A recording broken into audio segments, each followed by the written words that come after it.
Hey everyone, welcome to another episode of KISS, Keep It Simple Seafood from Bellingham Sea Feast and Bellingham Dockside.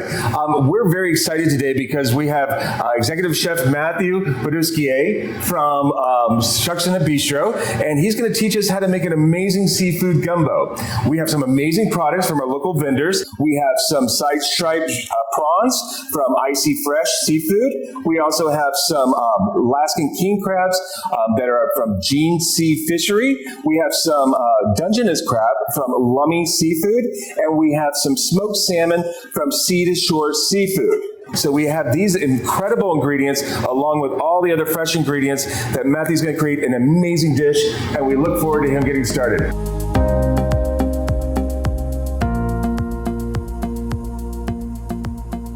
All right, everyone. Chef Matthew Boudousquie here from the Bistro at Shuksan Live, and I am going to learn you how to make our Pacific Northwest Seafood Gumbo. We are going to start by melting our butter. This is not just any butter. This is what I call gangster butter. So I have unsalted butter, and I took the eggs from the side striped prawns. Almost every single prawn had eggs in it. It is so beautiful. It's a byproduct, and you find this especially in the prawns that come out of Bellingham Bay. I'm just going to kind of move it around the pan to help melt it. A lot of people would just think to throw it away. Don't do that. It's so good. The reason I call it gangster butter is because I'm going to call this gangster roux that we're making. Basically, we're going to let this butter melt, and as it's melting, we're going to pour the oil on top of it, actually. And so sometimes people will use lard, bacon fat, animal fat, vegetable oil. Never use olive oil. It burns too much at a high temperature. I have it at medium-high heat right now. And so once this burns down, right now you can see it's kind of melting. So I'm going to just slowly add a little bit of oil. You can see here how the eggs are kind of sitting there. So you want to make sure you don't just walk away. You want to make sure you watch it. So now that I got this pretty good and melted, I'm going to go ahead and slowly add some flour in. This is going to start the roux process. You have to mix it. You can't walk away. And this is a little bit of the cornstarch. It's going to help thicken it up. Now this is going to take a little while to cook down and to get the right color. And you can see now how it's kind of loosening up a little bit. It's doing its magic. It's a light color. If we were cooking an étouffée, we would be going for a blonde roux. But since we're cooking a gumbo, we actually want it to become a dark roux, nice, dark, and smoky. You know, my gut wants me to put more butter in there, but that's just, because my gut's from New Orleans, so try to stay healthy here for us all. Let it just keep cooking down. So to make the roux, you're gonna take your time. It can honestly take up to 45 minutes to get it nice and dark and brown. What I have found with the proteins of the gluten-free flours, it takes about 20 to 30 minutes to get it there. The key is just taking your time, keeping it stirring, and making sure you just keep adjusting the temperature based on the color of it. Now, the thing with having the eggs in there is making sure you keep your eyes on it. Don't walk away from it. The moment you walk away, those eggs stick and burn, then you're going to have to start all over, which you don't want to do. Because the idea here is to make sure that you have delicious food and you don't want to ruin those eggs. So just keep your eyes on it, keep stirring it, and then we'll get to the vegetables next, okay? All right, coming back at you here live. So this does take quite a bit of time, the roux that is, and so we finally have the consistency we're looking at to add the vegetables. So the first part of the vegetables is the Holy Trinity. So we have celery, onion, and green bell pepper. So now we're going to do what I like to call sweat the vegetables. Basically, we're going to add the vegetables into the roux to cook them, and by sweating them, we're basically trying to get all the aromas to come come out of them into where basically the onions are almost translucent, not fully cooked, just almost fully cooked. So first I'm gonna start with basically adding the celery, okay? I'm gonna add the onion, if you will, the bell pepper. Oh, a little more in there. Gotta get every bit. Stir this all into the roux. So you can see how it's basically taking all of the roux that we have in there, and it's just absorbing all that liquid, right? And so it looks kind of like a paste almost now. And so we're just gonna let that kind of cook in there. And I'm just gonna stir it occasionally, but I wanna over stir it because I want it to hit that bottom of that Dutch oven and I want it to cook. Go ahead and add just a little bit of stock here to it. So you can use any type of stock. If you have shellfish and you're making seafood, it's nice to take all the shells, make your own shellfish stock. You can use vegetable stock. You can buy stock. You can also just use water if that's all you have. I recommend a stock to get that umami, that extra flavor from it. But yeah, so I added a little bit of stock in here, as you can see, just to make sure that it has enough liquid in there so it cooks. So with Cajun food, something that you'll find is Holy Trinity is the base of almost all of your dishes. I can already smell it. The smell is amazing just from those three vegetables alone. So in French cooking, mirepoix, carrot, celery, onion, base of all of your dishes. In Cajun cooking, Holy Trinity, that's the base of all of your cooking. And boy, does it smell good, especially since that gangster roux, as we dubbed it, that smell, it's just coming in so good. So now I can hear it sizzling. We're gonna go in. I just wanna make sure that I don't burn the vegetables since we do have the roux and since there is flour in there. So I'm gonna go ahead, I'm gonna add a little more stock to it, and I'm gonna turn my temperature down just a little bit. You'll notice too how consistency here, it is kind of a paste, right? That's from the roux. That's okay, you want that. Also, this recipe is for you to make at home. This recipe will feed 2 to 3 people. You can double that if you're trying to have a party. Also, if you just want to have gumbo and you don't want to cook it, come eat here at the Bistro. That's why we're here. While we're cooking too, I'm going to point out a few things that I have here on the table. So I am going to be starting my own cookbook. It's been years in the making of wanting to do, but this recipe is inspired by 2 cookbooks and my grandmother. My cookbook is going to be in dedication and memory and honor to my grandmother, Hilda Marie Harry. The whole reason I started cooking is because when I was 6 years old, she actually sadly had her leg amputated, and my mother worked from about 6 a.m. to 9 p.m., and so I lived in my grandmother's kitchen. So anyhow, La Bouche Creole is one of the best Creole cookbooks.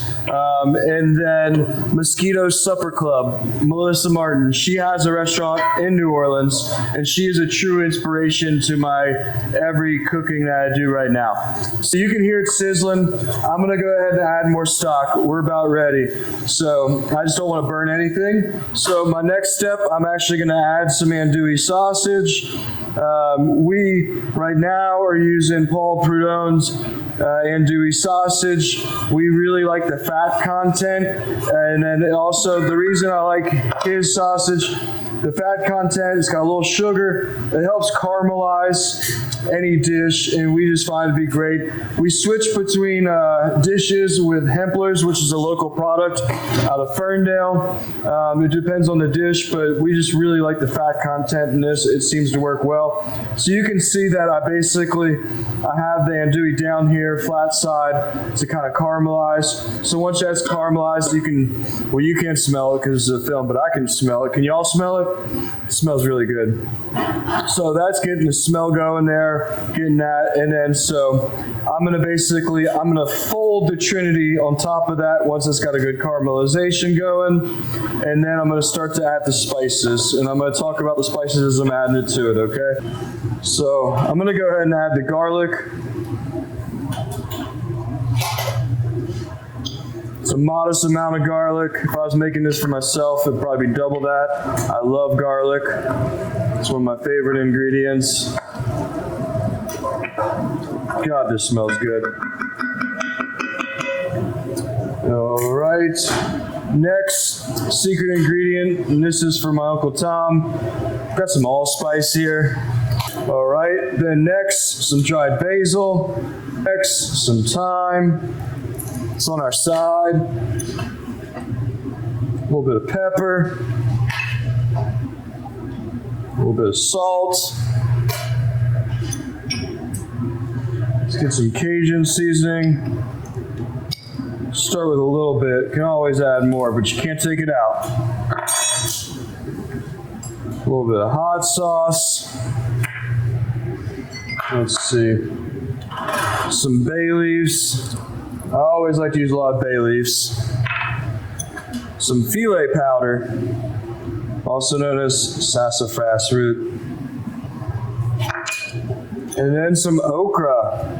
Okra also translates from the native language to gumbo. So gumbo actually originated in Africa, in northern Africa, and so they used okra when they didn't have flour to thicken it up.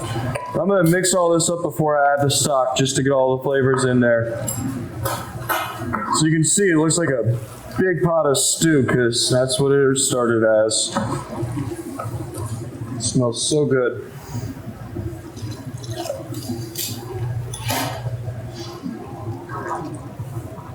Oh, it's getting kind of thick. I might have to get my my real gumbo paddle here in a second. I don't know. See how thick that is? It's a nice consistency. That's what you're going for. Which is really hard to acquire gluten-free, so I can almost know what I'm doing by now. Just going to slowly add the stock, though, because I don't want to thin it out too much. Add some parsley.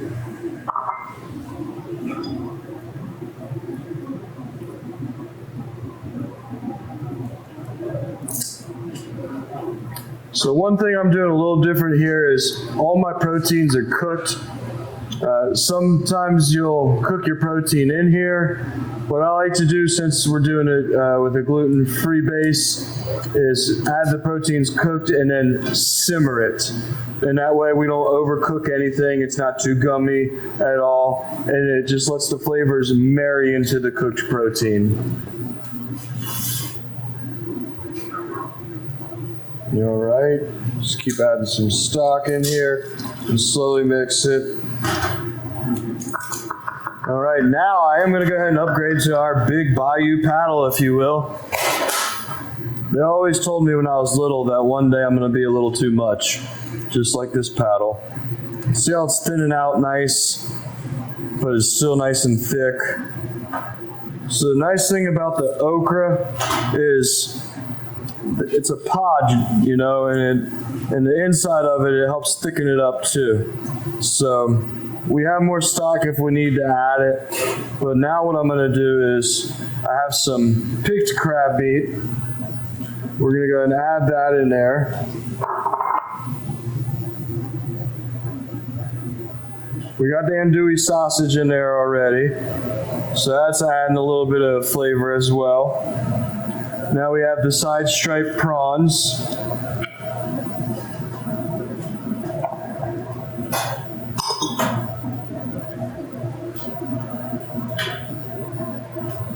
And I have some of this beautiful smoked salmon I'm going to put in here. And this is going to help add, you know, a smoky flavor to the whole entire dish as well.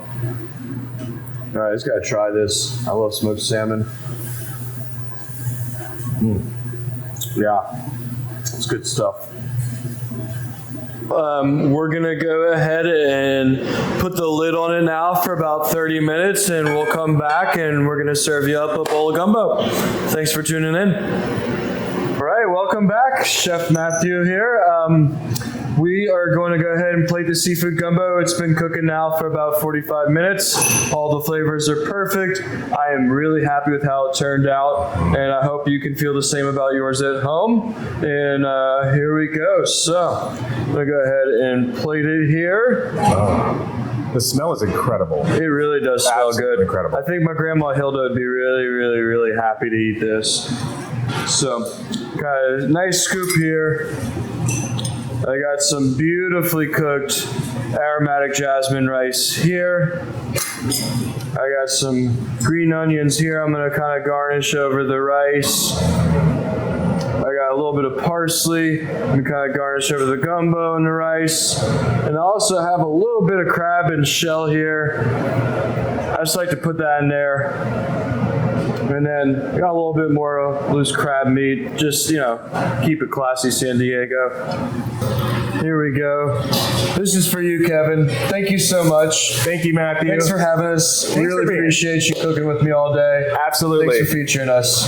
And, stay tuned. Come up and see Matthew here at the Bistro Shuksan. He does some amazing food. I cannot wait to try this. And I'm going to dive in right now and eat this. And also, April 28th, our next wine dinner, we're partnered with Bellingham Dockside, and we're featuring 5 local fisher people for the courses. So thank you. Here goes nothing.